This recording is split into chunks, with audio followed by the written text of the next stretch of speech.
Hi guys, you're going to need your first species counterpoint handout for this lecture. It is in Blackboard under course materials and week 2. You don't have to print it out, you can if you want, otherwise just kind of have it handy. I'll also project it on the screen as we're talking. We're actually going to start with a little bit of listening. So I'm going to play for you a short little old school Broadway piece. And I want you to think about the two different melodies as you're listening. How are they different? How are they perhaps the same? And then how do they interact when they are superimposed upon one another? So give it a listen and have those things in mind, and then we will chat when you get back. I hear singing and there's no one there.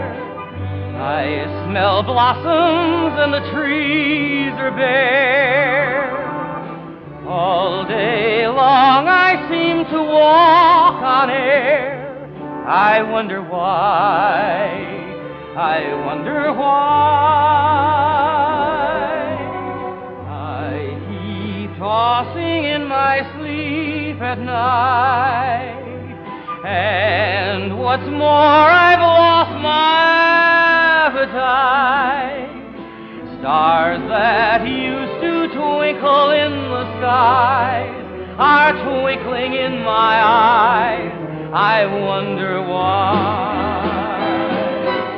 You don't need analyzing. It is not so surprising that you feel very strange but nice.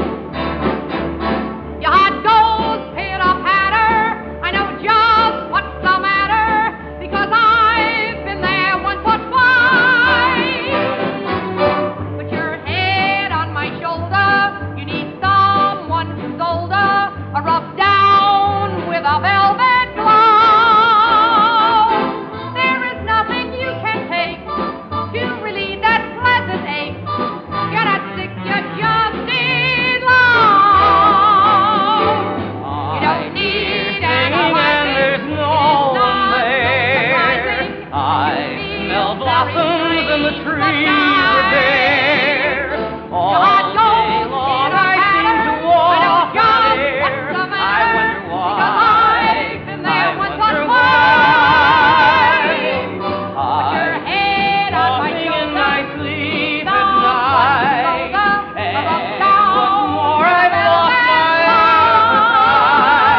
Stars that used to twinkle in the sky are twinkling in my eyes.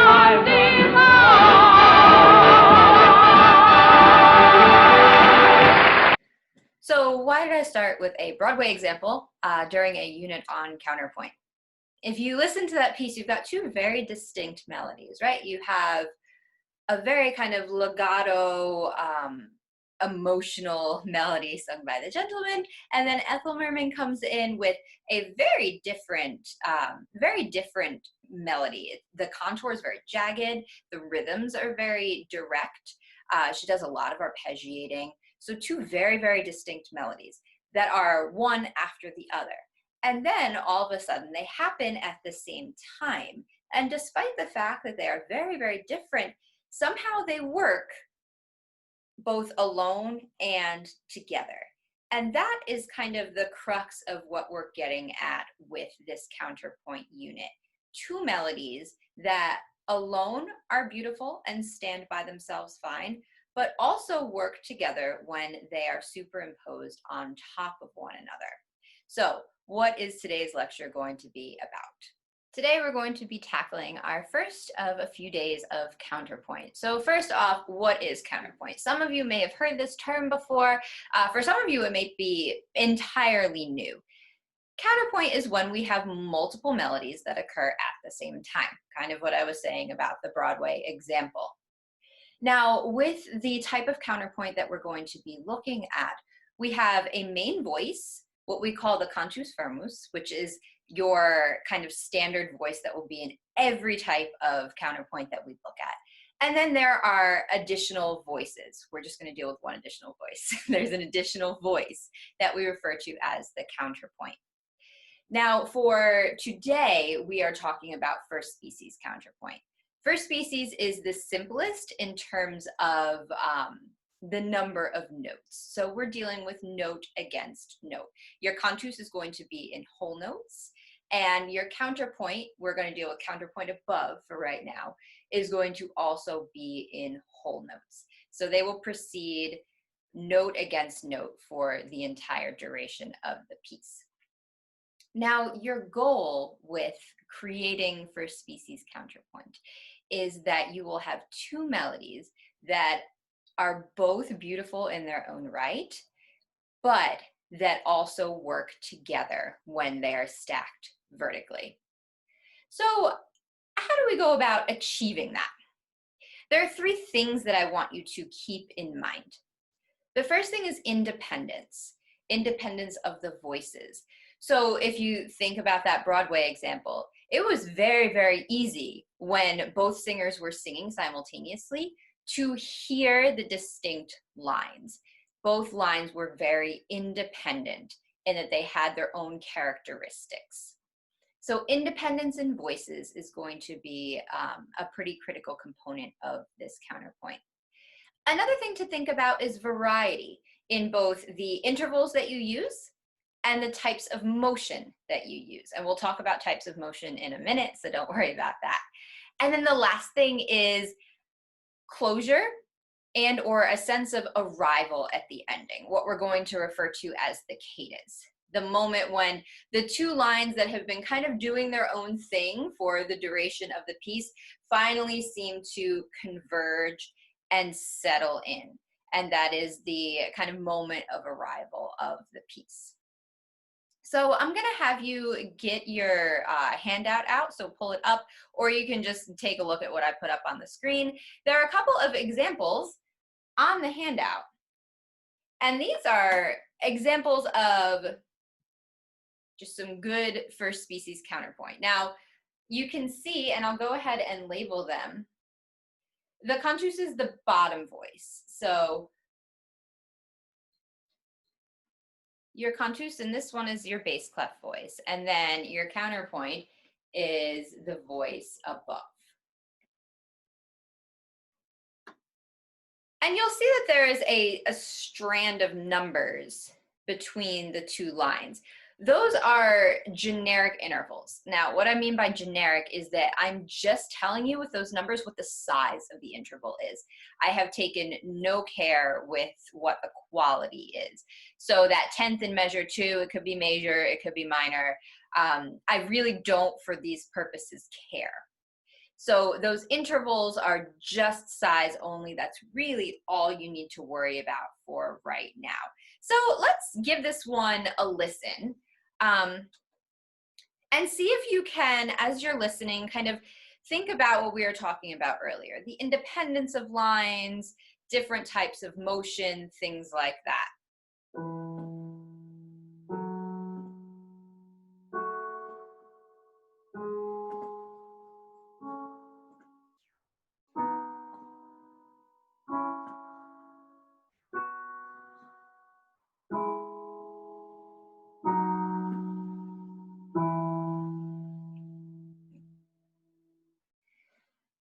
Take a look at the bottom example.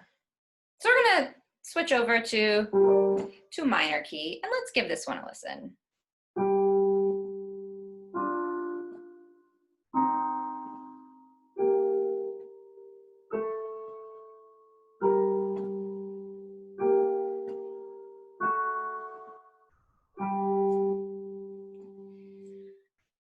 In those two listens, you might have picked up on some similarities between the two examples, some differences, some kind of trends. And I will be asking you in class on Wednesday to expand on that further in some breakout groups. But for right now, just kind of keep it in mind as you sort of look at those. Now, they seem really simple. It seems like something you could kind of whip up in a minute or two and be fine. I will caution you, these are not as easy as they look to construct. So if you look at the second page or backside of your handout, you have a litany of rules for first species counterpoint. I'm not going to read these all to you. That would be a huge waste of your time. I will leave that to you to read over and come with questions on Wednesday for class if you have any. I'm going to highlight a couple of things that I believe are most important and to some degree maybe a little counterintuitive if you are new to counterpoint in general. The first thing is that when we're talking about first species counterpoint, we are dealing with consonant intervals only. If we look at those examples, at those strands of numbers, we have fifths, tenths, octaves, sixths, and thirds. Completely absent are the second, the fourth, the seventh, the ninth, and the 11th if we were to go that wide. So we are dealing entirely with consonant intervals. Now, you may have heard that I mentioned the fourth as being absent. For us, we don't often consider the fourth to be a dissonant interval, but in terms of the counterpoint that we're talking about, 16th to 18th century compositional rules, the perfect fourth is a harmonic dissonance. And that might take a little bit of getting used to for you. So no fourths in vertical formation for first species counterpoint. Now, another thing you might have noticed is that there seemed to be a kind of formulaic ending to both of those examples, where we had in the E major example, the last two measures, we had 7-1 in your upper voice, and then 2-1 in your lower voice. They sort of split out and form an octave. We did something similar in the third example. That's when we are talking about closure and cadence at the ending, that's what we're listening for and hoping to create. So when you are finishing up your first species counterpoint, you want to have this nice cadence that goes 7-1 in one of your voices. If it's in the cantus, then that's taken care of. If it's not, then that's your job to create it. If your cantus is on 7-1, then you are in charge of ending on 2-1, scale degree 2 to scale degree 1. Now, important, if you notice in the G minor example at the bottom, there is an alteration. So there is a chromatic pitch. This is scale degree 7 in G minor. And at that final moment, when we are leading to 1, it has to be raised. You need to raise the leading tone in that cadential moment if you have a minor example. And we'll talk a little bit more about this on Wednesday. So don't stress about it too much. Now, I said the harmonic fourth was not okay. However, and this might be a little annoying for you until you're used to it, the melodic fourth is perfectly fine. So you can move horizontally by fourth. Your melody can lead by fourth as long as it's perfect. But you just cannot have vertical fourths. We will go over the rest of these in class on Wednesday, but I just wanted to put that in front of you so that you could see sort of what we're dealing with and what we'll be trying to construct as a group on Wednesday. Now, there was one thing I didn't talk about that I said I would, and that is types of motion. So when you're dealing with any species of counterpoint, but especially for species, there are certain types of motion that you have to look out for and certain types of motion that you want to have. So there are 4 different types of motion. And when I say types of motion, I mean the starting and ending intervals between the voices and the directions in which they move. So parallel, not to give you flashbacks to high school geometry, but parallel motion kind of spells itself out. If you think about parallel lines and all of that fun stuff, you have one voice moving in a direction, either up or down, and you have a second voice that is moving in the same direction, and they are moving by the same amount. So a good way to check that is if you have two voices that are moving in parallel motion, they're moving in the same direction, and they will have the same interval between one another. So what I mean by that is if you have two voices that start a third apart and they're moving in parallel motion, let's say up by step, they're going to end a third apart as well. So parallel motion, same direction, and same distance between the voices. Now, similar motion, related to parallel motion in one aspect, and that is the directional aspect. So in similar motion, you have two voices that are still moving in the same direction. So the direction is still the same.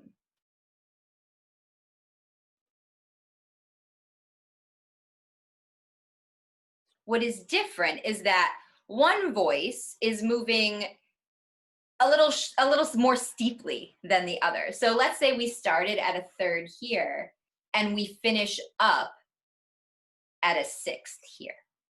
So we're still, both voices are still moving upward. So say, here's our third, both voices move up, but we land on a sixth to finish. So that top voice just moved in a slightly steeper gradient. So same direction, but different distance.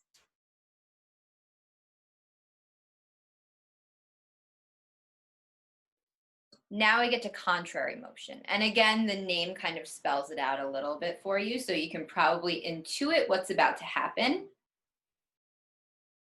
But in contrary motion, your voices move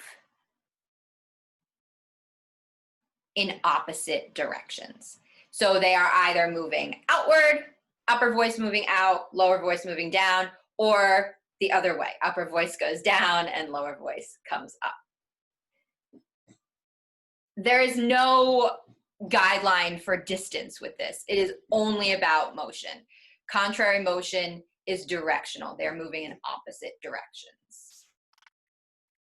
And lastly is oblique motion. Now, you are not going to see a lot of this in your own compositions for this class because I'm generally speaking going to say that you should not repeat notes in your counterpoint.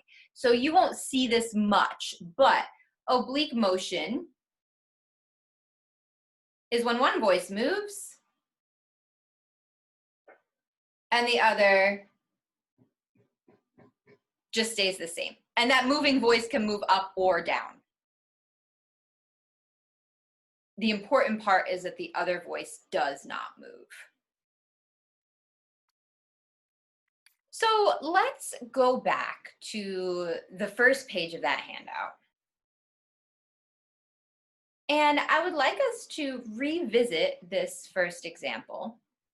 And let's take a second and talk about the types of motion that we see in this example. So I'm going to go through and I'm going to kind of mark the contour with arrows. If you've got a hard copy and that's helpful for you and you want to do that, go to it. Otherwise, you can just kind of watch what I'm doing and we'll come back in a second.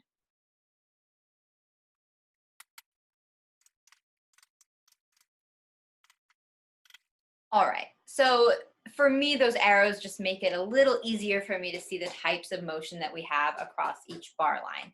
So I'm going to go ahead and label each type of motion across each bar line. So an S will be similar, a C will be contrary, and a P will be parallel. There is no oblique motion because there are no repeated pitches. So let's go ahead and label these types of motion across each bar.